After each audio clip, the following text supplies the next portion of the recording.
Hey guys, what's going on? Jake here, and welcome back to another episode of the RTG for FC24. So, as always, we are playing some games to get some Evos done, and today we are finishing up Michael Elise, and that's going to require us to play 4 Rivals games right now, and then we also need to finish off the week of Rivals games. So I think also today we're going to start James Maddison, and then there's also other Evos out, which I just haven't bothered with because, honestly, the Evo quality has been poor. Like, the Champions Corner Evos are a bit dead, and, the German Glory one's dead, the Copper Midfielder ones are dead, unless you want to make Casemiro a centre-back, so... But we'll talk about that later. As we start off with Bradley Barcola scoring a nice goal, we then almost get absolutely put in a pack there by this man's attack. Managed to get the ball out, switch it. I don't know who's actually new today. I think, was Sosa new at this time? I think he was. No, we were talking about him last episode. I don't even know who's new at this point, but we're using some players, and to be honest with you, this team, well, I'm back in the 4-3-2-1, which I don't know if I definitely mentioned it last episode as well. But yeah, I'm back in the 4-3-2-1, which is the formation I've been maintaining the past few years. Been on a couple months stint of the 4-1-2-1-2-2, and it's not bad, but obviously, you can play like you do in the 4-1-2-1-2-2 in this 4-3-2-1, so it's just the same thing, really, other than I actually have one fullback going forward for attacking width, so... Yeah, nice ball in there from Pascal Gross. Should have really been scored by Sosa, but we get unlucky. Nice challenge there from Josko, and it ends up being his throw-in. We managed to intercept it with Sosa, get the ball forward to Hansen off the bench. 2-2 in this game with only 30 minutes to go. Launch it long to Barcola, knocks it down into Diaz, sees Barcola, lovely little dink ball. Barcola one-on-one with a keeper, got a finish, but we bottled the opportunity, unfortunately. Got another attack here. Sosa out wide. Is he going to play a ball in? Ball roll. Ping it inside. Bang. Barella back into Sosa. Maybe going to look for one more. Yep, there we go. Ball in. One more. Hansen at your feet. Finesse. Goal. Very nice start. I think we were 2-0 down in this game. I can't remember for sure. But I think we were.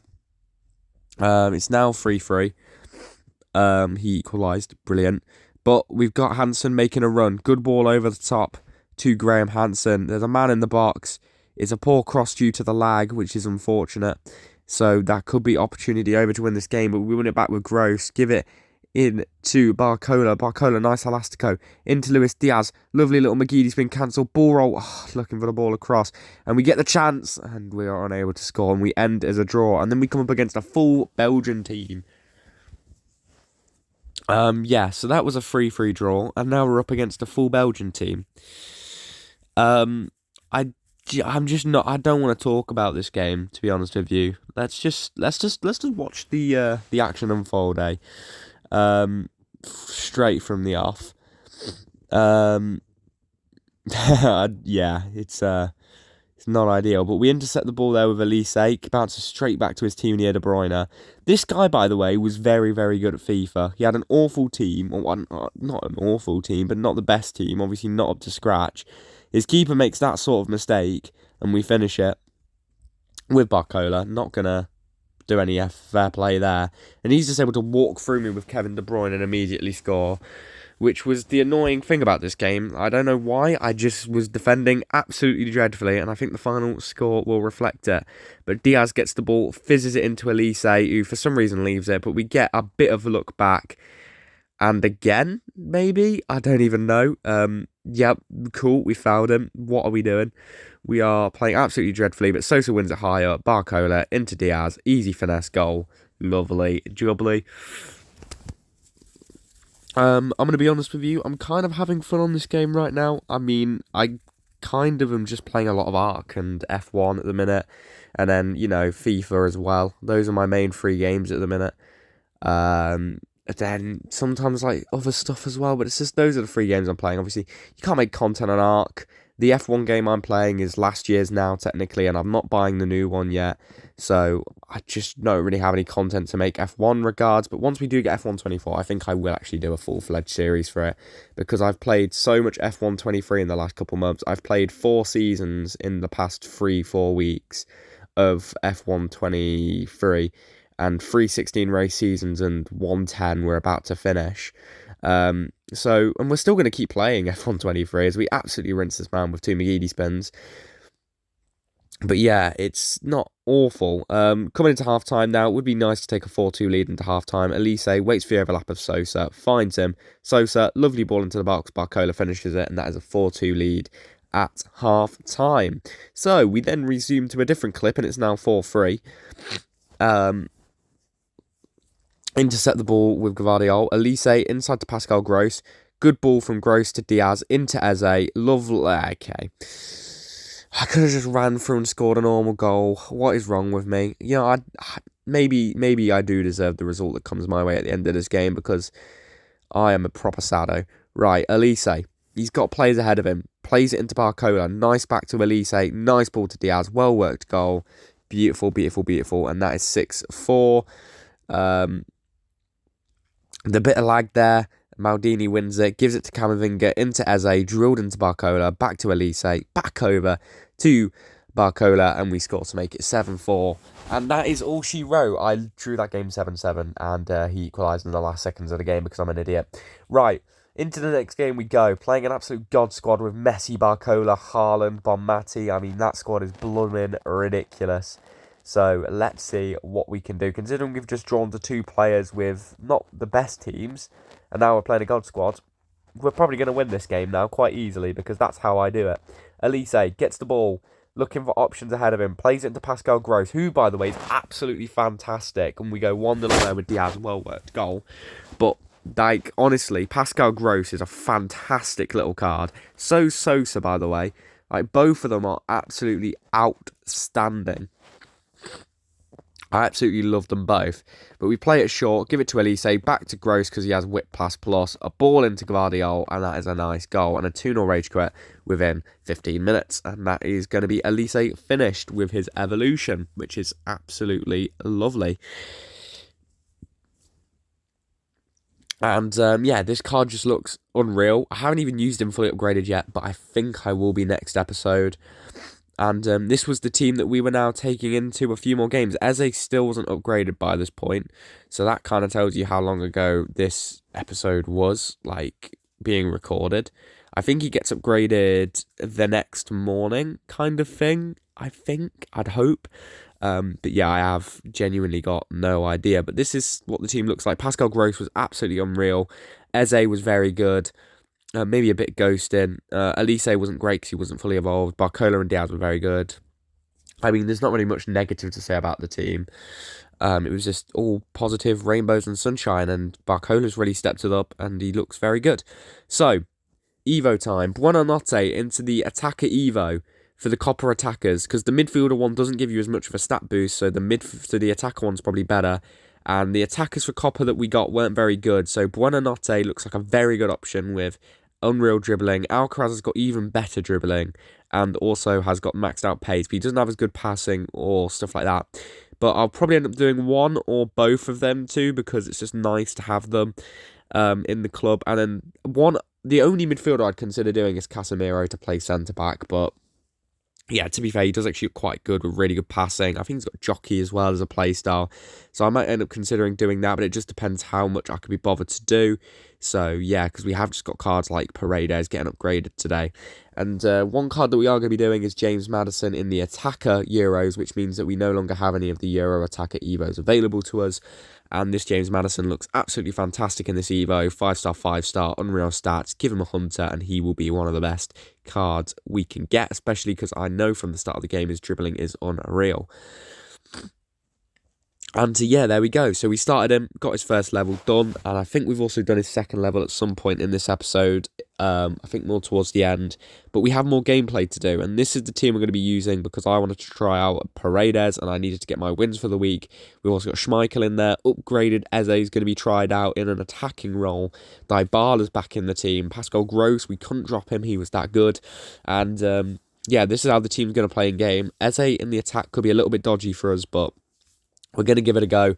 Dybala maybe a bit behind the power curve, but he's very, very good. Pascal Gross is also very good as well, so I'm looking forward to see if he can keep up his performances. And let's see how Paredes plays. So Camavinga gives it to Paredes. You know what? Let's just talk about it. This team that I was using in this gameplay was absolutely outstanding.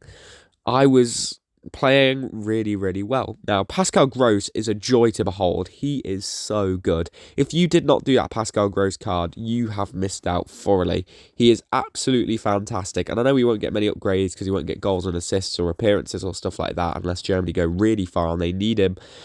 He's just absolutely phenomenal, and he's such a good card. Incredible play styles.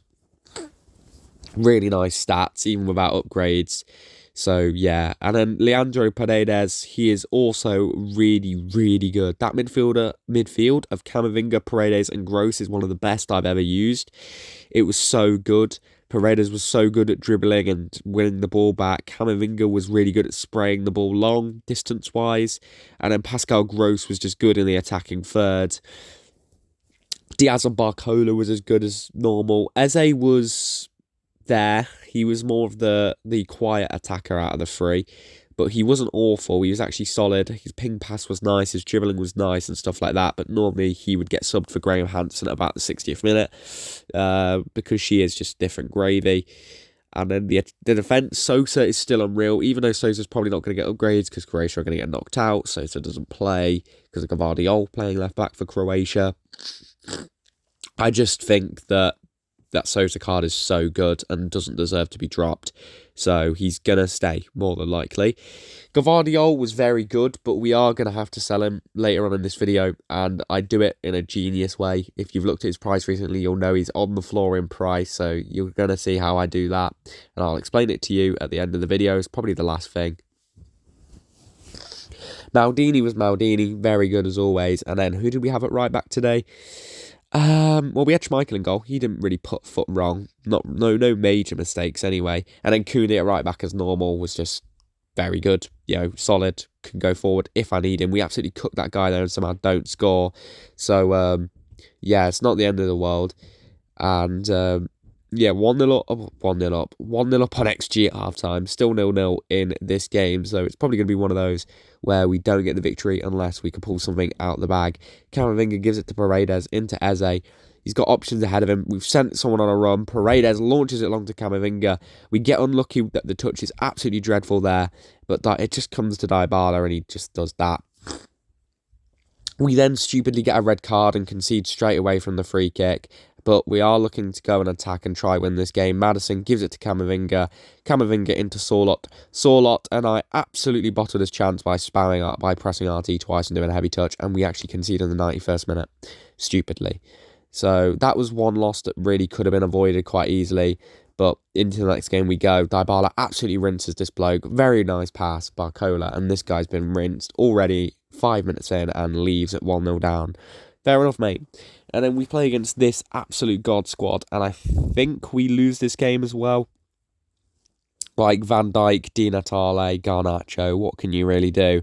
But we are going to actually be on the attack. We are already 1-0 down. But we cracked a really good chance of Barcola here. Walk round the keeper. And then he makes a manual slide tackle. A very good block with Van Dijk. And he goes up the other end and scores a free kick with Di Natale. So I leave at 2-0 down. And I had 1 XG to his 0.4. So those were the 2 games I lost.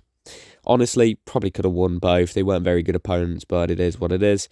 Good challenge there from Maldini as we get into the next game. Sosa, Camavinga, Paredes, into Eze. I mean, nice football at the minute. I did send Sosa on a run, but he didn't go, which means we could have been caught lacking there, but Paredes is there to intercept. Fizzed into Barcola, brilliant elastico, and a lovely little low-driven finish. I thought they were not a thing anymore, but proving me wrong. And then Pascal Gross plays a beautiful ball to Barcola. He should score, but I maybe get a bit in my own head a little bit, and it costs us the potential goal. But luckily we have Gross with whipped plus into the back post, into Koundé. Nice header, nice goal, and that is going to be it for the gameplay and for the majority of this episode. So as I said, this team was absolutely outstanding. Standout player for sure. I mean, Paredes would just win the ball back and then give it to Camavinga or Gross, who could distribute floor and air. It was a very nice balanced midfield as well. Sosa is just so good as well. And then the front three, I mean, Dybala was scoring quite a bit, to be fair to him.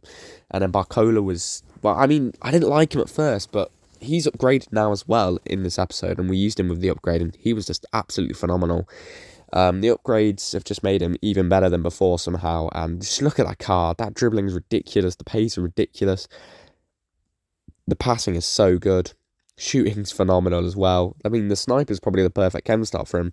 And Eze, those are friendly stats, which we do need to do in the next episode.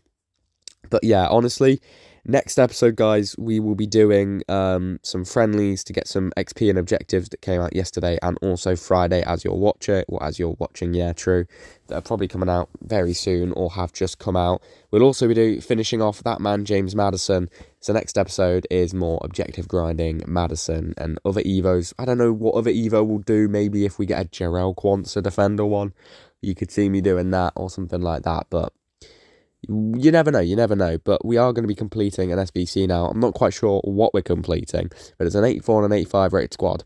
Oh, it's a upgrade for a Path to Glory, and we end up getting Jan Oblak, which is unfortunate because he's not the one you want at the end of the day. But luckily, we are going to go and complete the second level of James Maddison in squad battles, which is probably where we're going to do a lot of the objectives, along with friendlies, and then probably a rival session in a different video, potentially. But this was the Gvardiol saga. I listed him up for 350k when Croatia were all over Albania at 1-0 down. Croatia go and make it 2-1, so my Gvardiol sells as people look to buy him back, panicking. And then Albania conceded in the 95th minute. He was down at 230k and ended up going down to 170 the last time I checked. So I was a bit of a genius. I absolutely balled it out. But that's all, guys. Thank you for watching, and I'll see you all next time.